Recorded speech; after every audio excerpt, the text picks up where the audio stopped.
Okay, now you're leading this, are you not? Leading the charge. I'm part of a team. Yes. So tell me, what's going on? Effectively, it's a massive bribery case. So we've discovered that energy suppliers are giving kickbacks to energy brokers who are supposed to be representing their clients who are non-domestic consumers. There are 1,600 brokers in the country, so it's absolutely massive. The broker's supposed to be acting on behalf of the business to get the best energy deal that they can, but instead they're going with deals that give them kickbacks from the energy suppliers that aren't disclosed to our clients. Is this something that some people will not have noticed was happening? How did you catch wind of it? We've caught wind of it because of doing investigations ourselves. Clients won't realise because it's simply not on their invoices from their suppliers.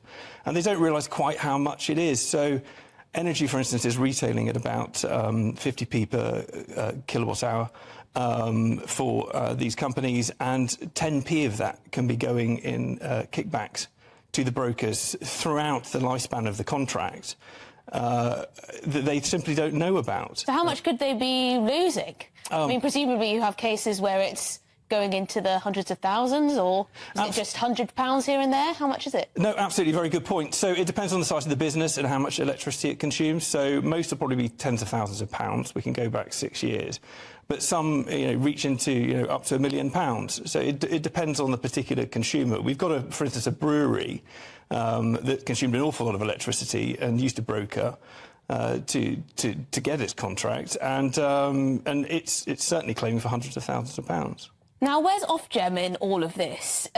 Is this actually an illegal practice? Is there not really a law there that's against this? Very good question. Ofgem last year regulated micro businesses, so businesses with fewer than 10 staff, which I mentioned before, weren't covered, unless it was before last year. So we do go back 6 years.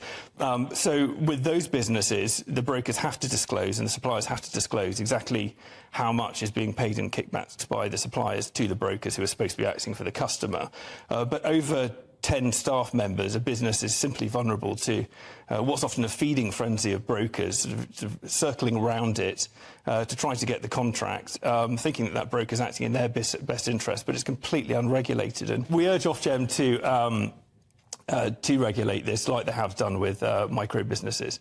Well, it does seem utterly unfair if people are paying huge amounts in this way, firstly, without potentially knowing about it, and secondly, at such a high rate. It does seem rather sneaky. You're the legal firm behind this, so you'll be getting a little bit of a kickback if you do well with this legal action, presumably, from your clients. A nice little fee.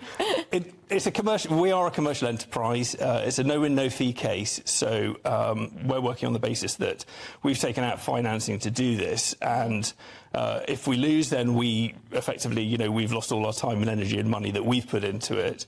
And if we win, then we take a percentage of the compensation that's paid. Well, it's probably a good time to be going after the energy companies, actually, in bad practice, seeing as they seem to be constantly in bad press. So there you go. It might be